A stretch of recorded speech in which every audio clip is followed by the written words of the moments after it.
আসসালামু আলাইকুম সবাইকে। কি অবস্থা? দুজনে কি করতেছে এত রাত্রে ডিউটি শেষ করে আয়া? ওই সব সময় কাজের পরে কাজের আগে তোর কোনো সময় পাওয়া যায় না। কি করতেছে তোমরা দুইজন? এই যে বাসাতে বাইরে ভাই যারা বিদেশে আছে এরা ছাড়া এই কষ্টটা কেউ বুঝবো না। এখন বাজে 12:30 রাত্র, ডিউটি শেষ করে বাসা গুছাই দিতেছে, কারণ বাসা চেঞ্জ করতে হইব। হ্যাঁ, হাতে আর 8-10 দিন সময় আছে, ঠিক আছে? বাসা তো পুরাই গন্ডগোল। বাসা গন্ডগোল মানে বাসা গুছাই তারা বোধহয় আরো 15 দিন হবে। আমার 10 টাকা থেকে দিন আমার।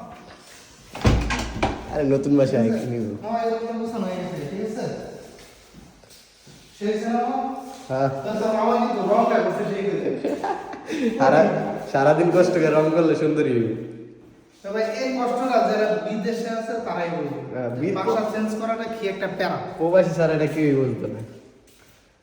সারা তো রাত এই আমার সংসার আস্তে আস্তে গোছানো হইতেছে, ইনশাআল্লাহ 4-5 দিনের মধ্যে সবকিছু কমপ্লিট হয়ে যাবে। হ্যাঁ, কিন্তু শুধু এটা কমপ্লিট না, ওই বাসা থেকে সবকিছু ট্রান্সফার করতে হবে। ওই যে আর বড় প্যারা।